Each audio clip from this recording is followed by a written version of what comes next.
दोस्तों स्वागत है नए वीडियो में एक बार फिर से आप सभी का। तो चलिए आज नाव धारा पर आधारित क्लास 10th का एक अच्छा सा सवाल हल करते हैं।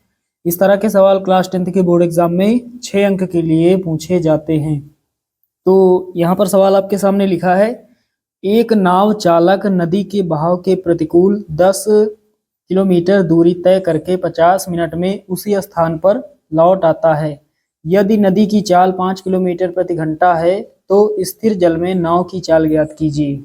तो चलिए दोस्तों नाव की चाल पता करते हैं। तो यहाँ पर मान लेते हैं, यहाँ पर लिखेंगे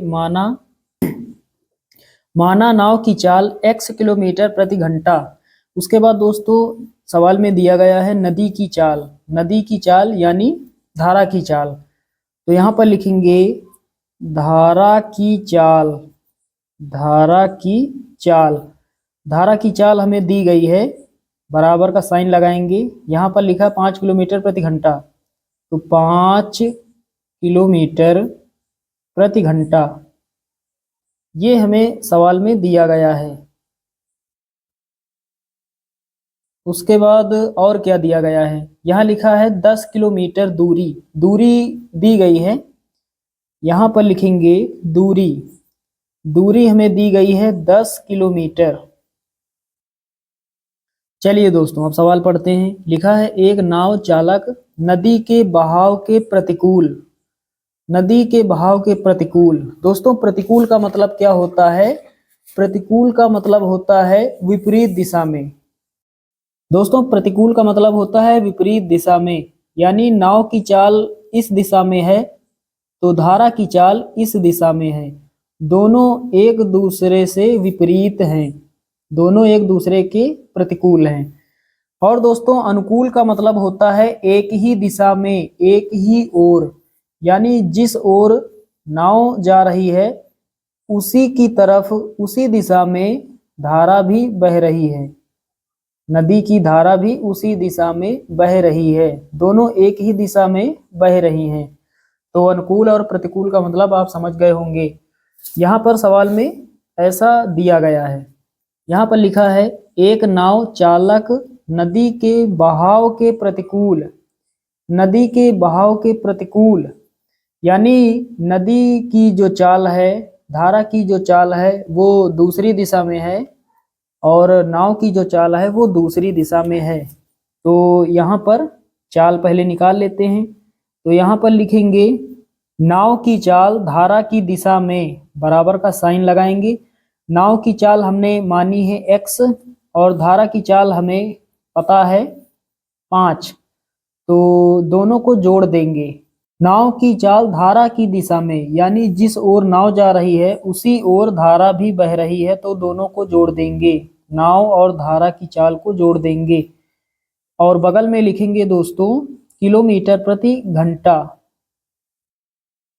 उसके बाद दोस्तों लिखेंगे इसी प्रकार विपरीत दिशा में चाल, तो नाव की चाल में घटा देंगे धारा की चाल को, क्योंकि यहाँ पर विपरीत दिशा की बात हो रही है, यानी धारा की चाल दूसरी दिशा में है और नाव की चाल दूसरी दिशा में है, तो नाव की चाल में धारा की चाल को माइनस कर देंगे और बगल में लिखेंगे किलोमीटर प्रति घंटा।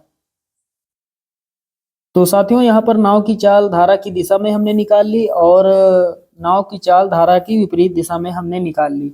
अब दोस्तों समय निकाल लेते हैं। तो साथियों सूत्र होता है समय बराबर दूरी बटे चाल, चाल बराबर दूरी बटे समय, तो समय बराबर दूरी बटे चाल, ये फार्मूला यहाँ लागू होगा।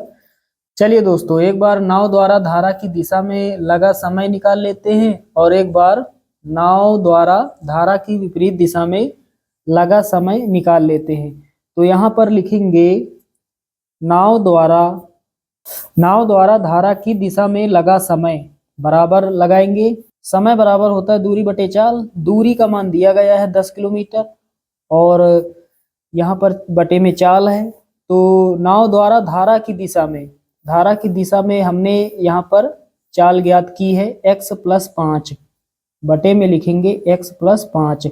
समय निकाल रहे हैं तो समय को घंटे में लिखते हैं, बगल में लिख देंगे घंटे।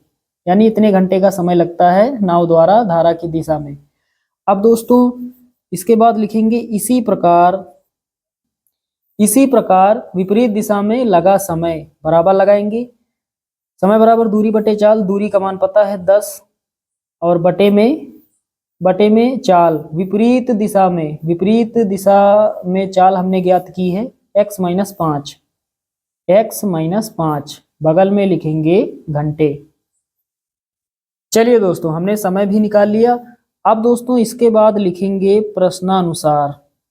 अब प्रश्न जैसा कह रहा है उसी के अनुसार आगे हल करेंगे।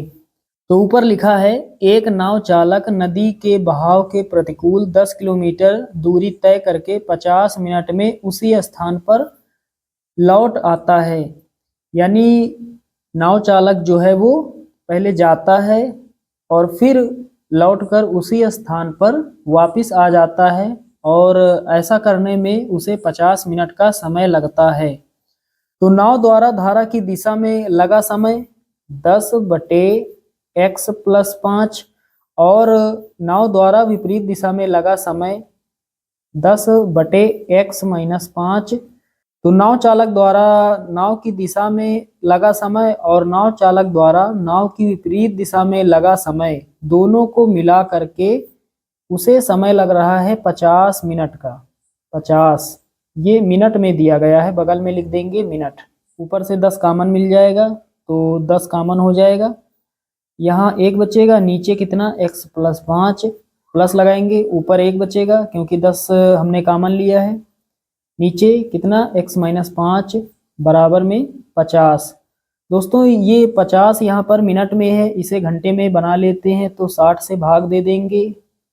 तो अब ये हो गया घंटे में, ये जो समय है ये अब बदल गया घंटे में। तो 0 से 0 कट जाएगा, 10 इधर गुणा कर रहा है इस तरफ भाग करेगा, x माइनस 5 का गुणा 1 से होगा x माइनस 5 हो जाएगा, प्लस x प्लस 5 का गुणा 1 से होगा x प्लस 5 हो जाएगा, फिर बटे का साइन, एक ब्रैकेट में प्लस बी, एक में a minus B, a square minus B square, a square minus B square, b का मान 5 है, 5 का स्क्वायर 25 होगा, बराबर का साइन लगाएंगे, 5 बटे 6, 10 गुणा कर रहा है इधर भाग करेगा, 5 इक्के 5, 5 दूना 10, 5 प्लस का है माइनस का कट जाएगा, 1 x ये है 1 x ये है, 2 x हो जाएगा, नीचे कितना x स्क्वायर माइनस का 25 बराबर का साइन, ऊपर 1 नीचे कितना 6 गुणा 2, 6 दूना 12।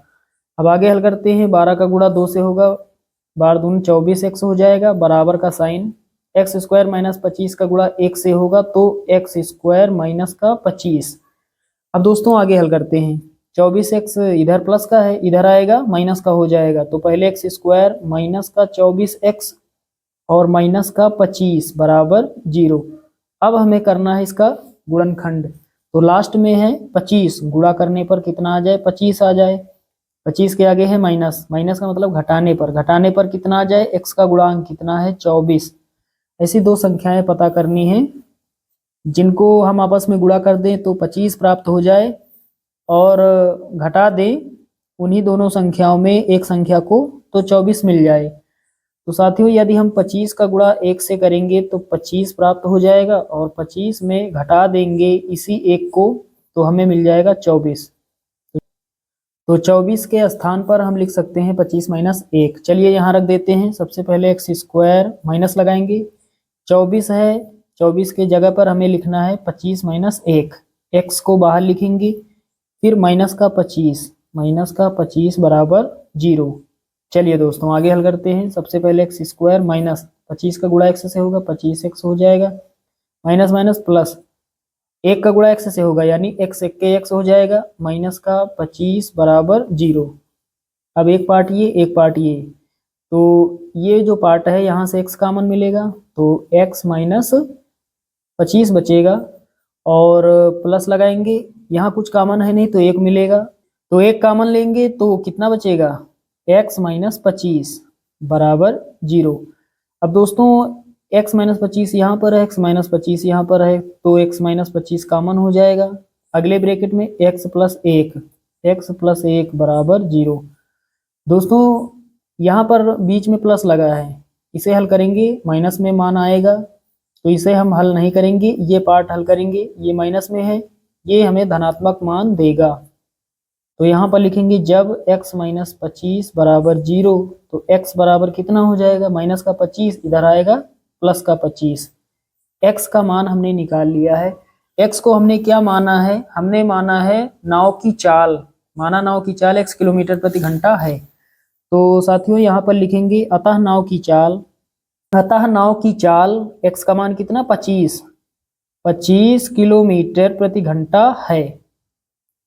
साथियों उम्मीद करता हूं कि ये सवाल आप सभी लोग अच्छे से समझ गए होंगे। चलिए दोस्तों मिलते हैं अगले वीडियो में, तब तक के लिए जय हिंद।